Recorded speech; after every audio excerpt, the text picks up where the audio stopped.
진짜 배기 아쿠아포닉스 피쉬 히어로입니다. 자, 한 주간 어떻게 지내셨습니까? 오늘은 저희도 여러분에게 제대로 된 아쿠아포닉스를 알려드리기 위해서 꼭두 새벽부터 촬영을 준비했습니다.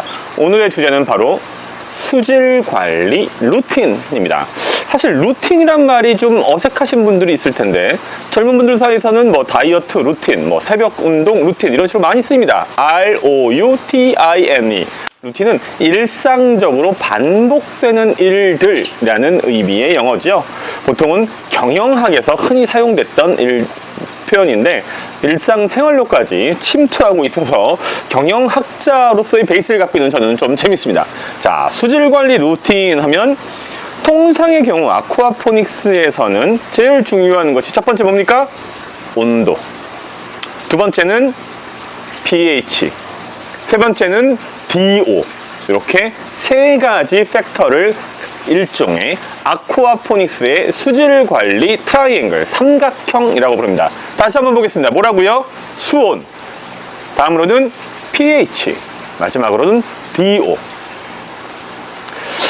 온도는 알겠어, pH도 알겠어, 근데 DO는 뭐야? 라고 궁금해 하시는 분들이 계실 것 같습니다. DO는 무엇의 약자이냐 하면 Dissolved Oxygen, 즉 수중에 녹아있는, 용해되어 있는 산소의 총량을 의미하고, 보통 저희는 ppm이라는 단위를 써서 표현합니다. 100만 분의 1이라는 뜻이죠.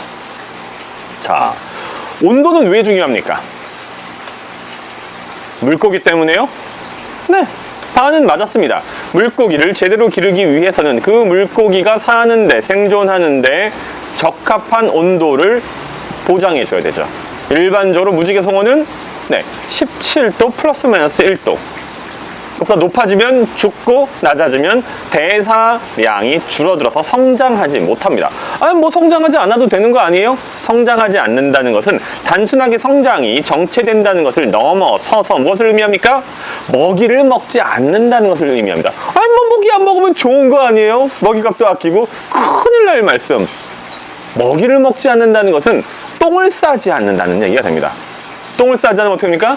여러분의 식물을 기를 수 있는 영양분, 질산염을 비롯한 기타 영양염류를 만들지 못한다는 얘기가 되기 때문에 중요합니다. 따라서 온도는 해당 어종이 적절하게 생존하고 성장하는 데 필요한 최적 온도를 반드시 보장해 줘야 됩니다. 여기서 중요한 것이 하나 더 있습니다. 온도의 fluctuation range, 즉 변동 범위가 또 하나 중요합니다. 전체적으로 24시간의 평균 수온은 17도였습니다. 무지개 송어를 기준으로. 장어를 기준으로 한다면 28도였습니다. 그런데 이 온도가 한두 시간 단위로 4, 5도씩 들쭉날쭉 움직여요. 그럼 어떻게 되겠어요? 물고기는 엄청난 스트레스를 받고 면역력이 떨어져서 감염성 질병에 노출되거나, 또는 아무것도 아닌 질병, 또는 질병이 아닌 아무것도 아닌 상황에서 쇼크로 죽을 수 있습니다. 따라서 온도는 플러스 마이너스 1도로 움직이되 그 어종이 잘 살 수 있는 온도를 그대로 유지하는 것이 핵심입니다. 그런데 온도와 관련하여서 사실은 물고기만 중요한 것이 아니고 식물도 중요합니다. 식물은 왜 35도, 40도에서도 잘 자라는 것 같은데요? 나무가 죽었다는 얘기는 못 들어봤어요. 네, 엽채류는 25도를 보통 저희가 상한으로 봅니다. 25도가 넘어가면 조직에 문제가 발생할 수 있습니다. 밑으로 떨어지는 것은 5도를 하한으로 봅니다.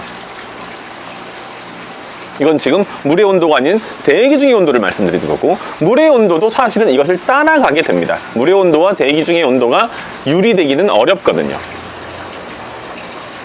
한 가지 문제가 발생하죠. 몇 번 언급됐던 사항인데, 열대성 어종, 이를테면 장어를 기르는 경우에 커플드 방식으로 식물을 기르면 수온이 맞지 않는 문제가 발생할 수 있습니다. 그런 경우에는 반드시 커플드가 아닌 디커플드 방식을 쓰셔야 된다는 말씀을 드리고, 자, pH. pH는 더 복잡한 얘기입니다. 일반적으로 식물은 pH에 대해서 관용도가 상당히 넓은 편입니다. 네. 통상의 경우는 그래서 7에서 8 정도의 pH면 크게 무리가 없습니다. 문제는 역시 어디에서 발생합니까? 물고기에서 발생합니다. 우리가 보통 아쿠아포니스가 어렵다, 아쿠아포니스가 하다가 망했다라는 얘기를 많이 하는데, 그것은 물고기 양식 파트와 식물 재배 파트의 조화를 이해하지 못해서 발생하는 문제들입니다. 그럼 식물을 위해서는 7에서 8 정도이면 되고, 동물, 즉 물고기를 위해서는 각각의 어종에 적합한 최적 pH가 있습니다. 마지막으로 DO의 경우에는 무조건 높으면 높을수록 좋습니다. 한 가지 제약사항이 있습니다.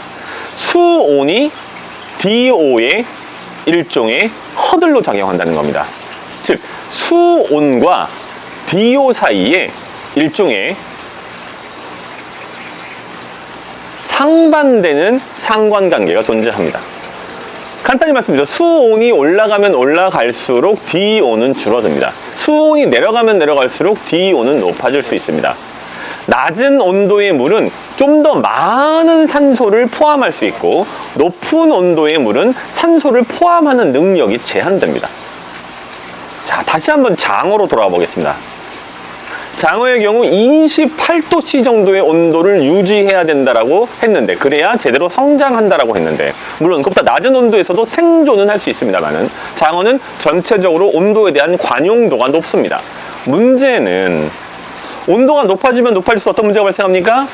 DO가 낮아져서 그 어류의 생존에 위해를 가하게 됩니다. 또는 제약을 가하게 됩니다.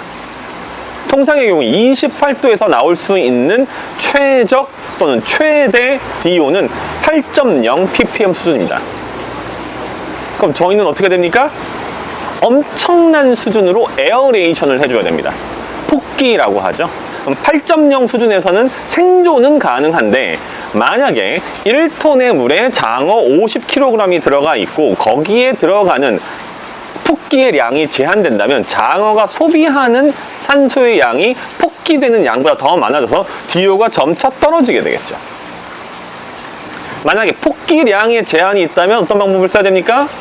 유수, 즉 수류의 흐름을 빠르게 해줄 필요가 있습니다. 수질 관리의 세 가지 포인트를 일종의 아쿠아포니스의 수질 관리 삼각형이라는 의미로 말씀드리는데, 사실 이게 끝은 아닙니다. 국내에서는 아무도 이야기하지 않는 많은 추가적인 얘기들이 있죠. 그 이야기는 다음 편에서 좀 더 나눠보도록 하겠습니다. 진짜 악배기 아쿠아포니스 누가 한다고요? 맞습니다. 피쉬 히어로가 하고 있습니다. 감사합니다.